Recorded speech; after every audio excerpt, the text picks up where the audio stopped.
శ్రీమాత్రే నమః. శివుడైన, బ్రహ్మ అయిన, విష్ణువైన పరాశక్తి ప్రేరణ చేతనే వారు చైతన్యవంతులవుతుంటారు. ఈశ్వరుడిలో శక్తి చేరకపోతే అతను చైతన్యం కాలేడు.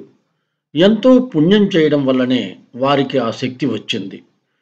సౌందర్యలహరి చదవాలన్నా, చదివించాలన్నా, శ్లోకాల అర్థం తెలుసుకోవాలన్నా, పరాశక్తి పాదమహిమ అర్థం చేసుకోవాలన్నా ఎంతో కొంత పుణ్యం ఉండి తీరాలి.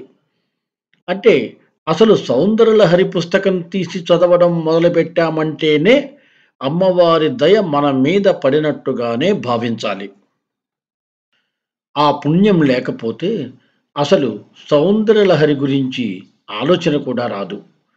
సౌందర్యలహరి పుస్తకం మన ఇంట్లో ఉన్నా కనీసం తెరవనన్నా తెరవలేము. ఆ మటుకు నేను సౌందర్యలహరి గురించి తెలుసుకుంటానని కానీ, ఇలా చెబుతానని కానీ ఏనాడు కలలో కూడా అనుకోలేదు. ఇది సంప్రాప్తమైనది అంటే ఖచ్చితంగా ఒక పుణ్యఫలం, అమ్మ దయ అంతే. సౌందర్యలహరిలోని 2వ శ్లోకంలో అమ్మవారి పాదాలకున్న మహత్యం ఎంతో అందంగా వివరించారు శంకరాచార్యుల వారు. అమ్మవారిని చూడడం ప్రారంభించగానే ముందుగా ఆ తల్లి పాదాలను దర్శించాలి.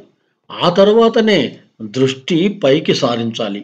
ముఖ సౌందర్యం, ఆ తల్లి చల్లటి నగుమోము, మాత కేశ సౌందర్యం ఇవన్నీ తరువాత తిలకించి పరవశించాలి. అందుకే శంకరాచార్యుల వారు అమ్మవారి పాదాలకున్నటువంటి అద్భుత శక్తి గురించి ఈ 2వ శ్లోకంలో వివరించారు. ఆహా! అమ్మవారి పాదాలు ఎంత కోమలంగా ఉన్నాయి. ఓహో! అవి పద్మదళాలలాగా శోభిస్తూ ఉన్నాయి. అమ్మవారు నివసించే మణిద్వీపంలో కదంబ వృక్షాలు అనేకం ఉంటాయి. వాటి పువ్వుల యొక్క పరాగ రేణువులు అమ్మవారి పాదాలకు అంటుకున్నాయా అన్నట్లుగా ఉన్నాయట అమ్మవారి యొక్క పాదాలు. అమ్మ పాదాలకు అంటుకోవడం వల్ల ఆ పరాగ రేణువులు ఆ ధూళి కణాలకు అత్యద్భుత శక్తి వచ్చేసిందట. అందుకే వాటిని శిరస్సున ధరించగలిగితే బతుకు ధన్యమైనట్లే. ఆ ధూళి కణాలకు ఎంతటి శక్తి ఉన్నదో శంకరుల వారు ఈ శ్లోకంలో వర్ణిస్తున్నారు. అలాంటి ధూళి కణాలను 1, 2 శిరస్సుపై ధరించటం వల్ల కలిగినటువంటి అపార శక్తితో విష్ణువు తనకు అప్పగించినటువంటి విధులను నిర్విఘ్నంగా చేయగలుగుతున్నాడట. అంతేకాదు, ఆ పాద రేణువులను శిరస్సున ధరించి బ్రహ్మ సృష్టిక్రమం సక్రమంగా నిర్వహిస్తున్నారు. ఇక శివుడు సంగతి వేరే చెప్పాలా? అర్ధనారీశ్వరుడాయే.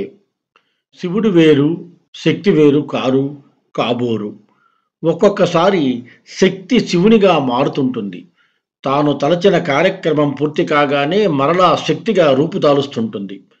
పరాశక్తి పాద రేణువులనే భస్మంగా పరమశివుడు ఒళ్ళంతా పట్టించుకుని తన కార్యక్రమాలను నిరంతరాయంగా కొనసాగిస్తున్నాడు.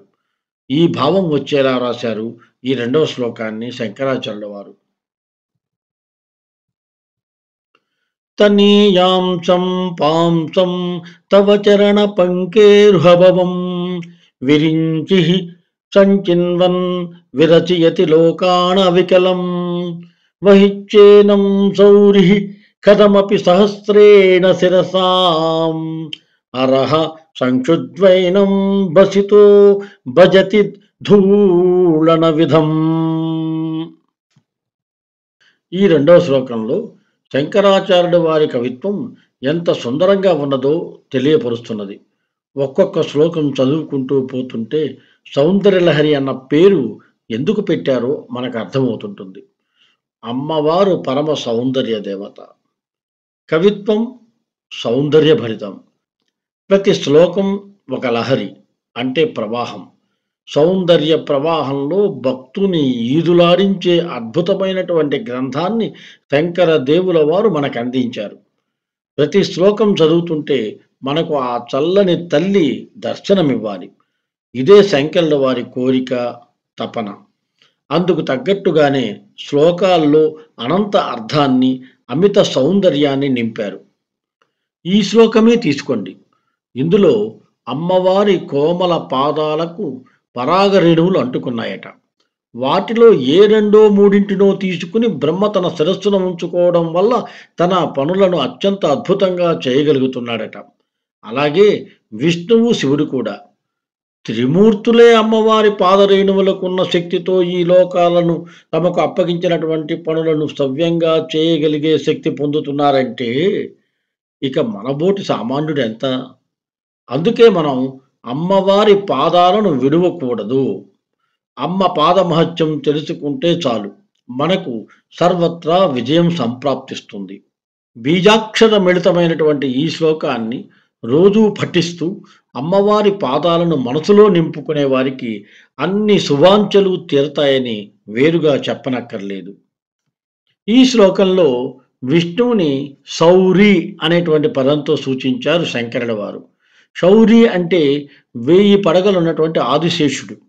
అయితే శౌరి అన్న, శ్రీహరి అన్న ఒకటే అని పండితులు చెప్తున్నటువంటి మాట. శ్లోకంలో పాంసు అన్న మాట ఉన్నది కదా! పాంసు అంటే ధూళి అని అర్థము. అమ్మవారి పాదాలకు అంటుకున్నటువంటి కదంబ వృక్ష పూల పొప్పిడి రేణువులే ఇక్కడ ధూళి కణాలుగా భావించాలి.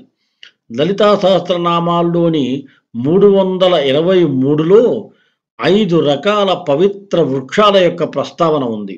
వాటిలో కదంబ చెట్టు ఒకటి. సౌందర్యలహరి చదువుతుంటే లలితా సహస్రనామాల్లోని అనేక నామాల ప్రసక్తి వస్తూ ఉంటుంది. జాగ్రత్తగా గమనిస్తూ ఉండండి. అంటే లలిత పారాయణం చేసినా, సౌందర్యలహరి చదివినా ఒకటే. సౌందర్యలహరి కవితా ప్రవాహంలో తేలియాడిస్తుంటుంది.